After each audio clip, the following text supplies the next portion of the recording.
Assalamualaikum warahmatullahi wabarakatuh. Kenalkan, kami dari kelompok 1.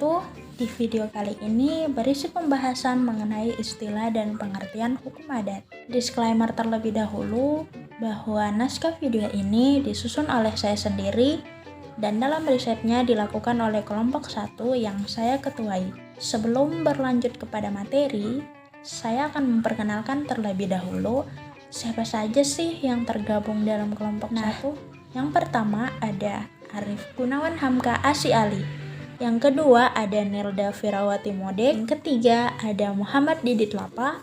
Dan yang terakhir saya sendiri, Hardini. Takut terlalu panjang dan memakan durasi, kita langsung saja masuk ke poin pertama, yaitu pengertian hukum adat. Pengertian hukum adat sendiri sebenarnya tak begitu sukar untuk dicari. Banyaknya pengertian dari para ahli yang bertebaran di internet membuat kita bisa lebih mudah untuk mencari pengertiannya. Namun, karena kan pengertiannya yang begitu banyak dan seringkali sulit untuk dipahami oleh para awam hukum, yang kemudian sering membuat adanya misleading mengenai arti sebenarnya dari hukum adat, yang kemudian menimbulkan pertanyaan. Jadi, hukum adat itu apa sih sebenarnya?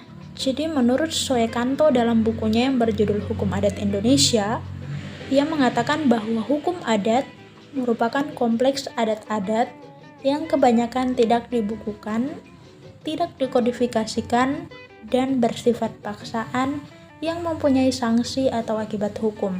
Jika kita baca lagi pengertiannya, terdengar sulit untuk dimengerti, yang pada intinya adat adalah bentuk aturan-aturan yang berkembang di masyarakat dan jadi sumber aturan utama yang perlu ditaati jika tak ingin dikenai sanksi.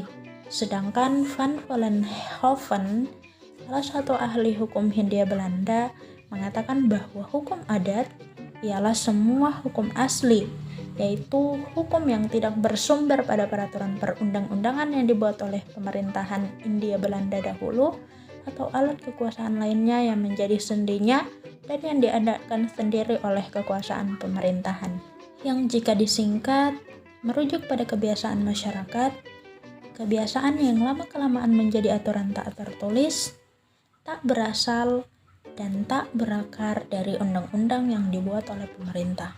Lalu dari mana datangnya istilah hukum adat? Kemudian jika kita merujuk pada sejarahnya, Snouk Horgronje adalah orang pertama yang secara spesifik memperkenalkan hukum adat. Istilah ini kemudian dikembangkan secara ilmiah oleh Van Vollenhoven yang dikenal sebagai pakar hukum adat Hindia Belanda sebelum menjadi Indonesia. Nah, kita pun sampai pada kesimpulan, hukum adat adalah aturan yang tidak tertulis dan merupakan pedoman untuk sebagian besar orang-orang Indonesia dan dipertahankan dalam pergaulan hidup sehari-hari, baik di kota maupun di desa.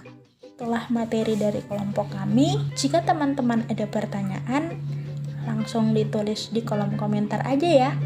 Terima kasih. Wassalamualaikum warahmatullahi wabarakatuh.